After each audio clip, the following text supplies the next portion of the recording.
Hey, John Grube, mantraining.com. Get my towel here. Still sweating. I was doing some grass drills out there today. I'm going to post some light grass drills. We should always be able to be functional. We should be able to move. We should be able to do a ton of things. And our age is really, there's no excuse. It's funny because almost all of the books I see on Amazon or whatever for people over 50, they always show that guy, that tan, lean, model-like older man who's on a bench sitting there with a dumbbell in his hand curling.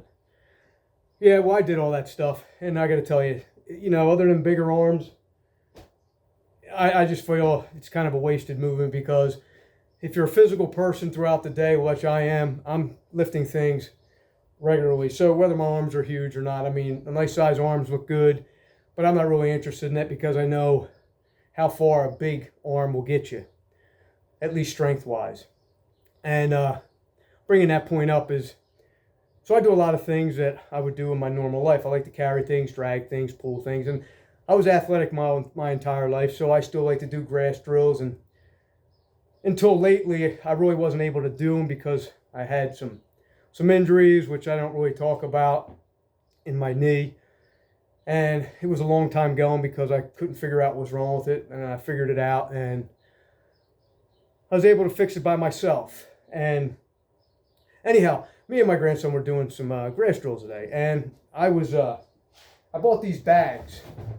These bags are tackling bags for football, right?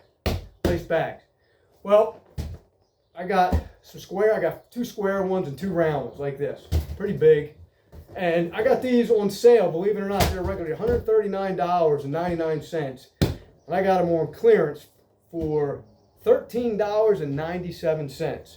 Yeah, here's another one. And they're awesome. They're awesome for drills, grass drills, laying them down, running around them, running, lateral between them, backwards. They're great for, punching. He loves slamming them like I do with the heavy bag. He kicks them. He runs around, does sprawls on them. And we were doing grass drills, and then we were using the focus pads here. These focus pads, he'd come to the end. And he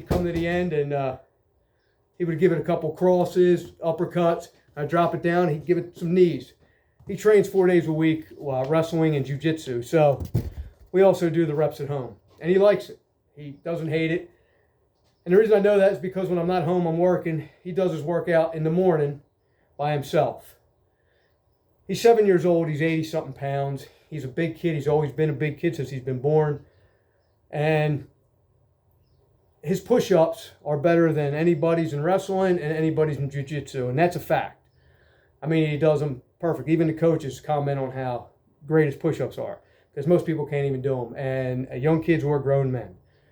So that's a win. He can't do any pull-ups yet because he is so heavy, but his training for him basically is powerlifting, it's being so heavy and doing the push-ups. So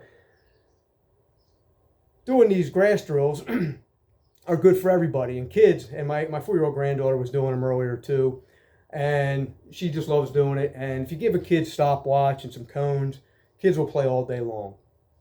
So I did some grass drills today, and it was quite a sweater. I mean, it works you hard. It's pretty hot today. It's real humid. I think it's 90-something degrees. I don't know. So anyhow, the real reason for the video was I see a lot of videos where, and I still see it to this day, where you got this long fucking list of workouts or a long list of exercises to do.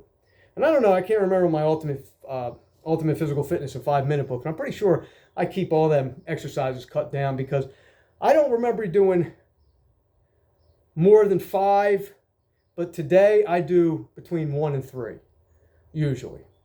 Nothing usually more than that, because I think it's a waste.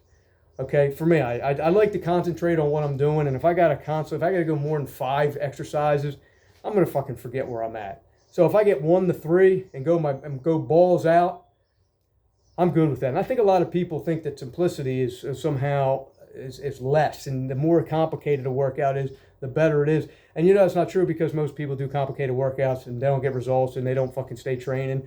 And it's just a big fucking, it's a big charade and charade, whatever the fuck you want to call it. But yeah, I make it with my grandkids. I want them to make, I want it to be happy. And even my own kids, I would make the training happy and they would like it. And two of my daughters train. I'm not sure if my son trains anymore. And I know my one daughter does not. You can't get everybody to do the things that are right. You know, I mean, she has, but you know, it's just the way it is. But I think if we keep pushing strength, keep pushing health, it may not take off, but you know what? The people that maybe are closest to you, your friends, you know, they're going to be around a little bit better, a little bit more healthier. Maybe you won't have to take such care. Matter of fact, I was a doctor I was listening to the other day, and I don't know, you might not be able to see it here. Maybe if I go back farther, but no, you probably can't. I'll show you. It was some study was done, I'm not sure where, maybe in Asia or something, where if you could stand up on your one foot, you had double the chances of likely living into your 80s, I believe it was. Let me see if I can put this down and do the exercise, which is pretty simple. Probably not. It won't work, I don't think. Let me go back here. Maybe up here. Yeah, up here. I'll do it up here. It was basically standing on one foot, putting the other foot behind on your calf.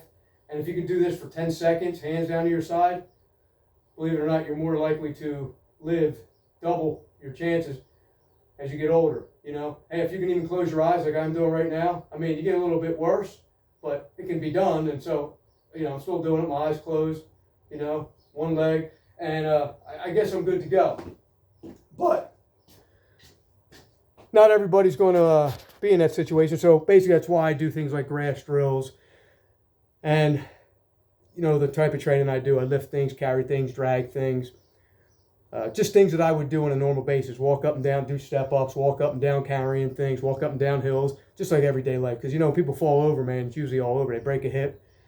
But most people don't look from the down. They may squat, maybe do some lunge, but you know what? That isn't actual everyday stuff. Getting out of a chair, yes, is very helpful, and squats will help you do that. But there's so much more involved than just squatting, because squatting in one area, one plane of movement isn't going to be, you know, isn't foolproof. You got to move in different environments. Like I like the hills, I like being outside. And the grass drills where I was doing them today, my yard's got a little bit of incline, it's got some divots in it, some holes. So I got to watch where I'm stepping and everything, just like out in the real world. You know, you fall, you twist an ankle, come off your steps, trip, going down the steps.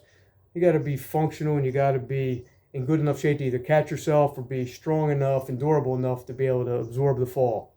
So anyhow, train a little bit like that, and I'll post those grass drills. They're pretty cool, and you can do them with cones. You can do them with whatever you ever have. You can use your own imagination. You can put clothing down, shoes, whatever, just a marker or whatever, and have fun later.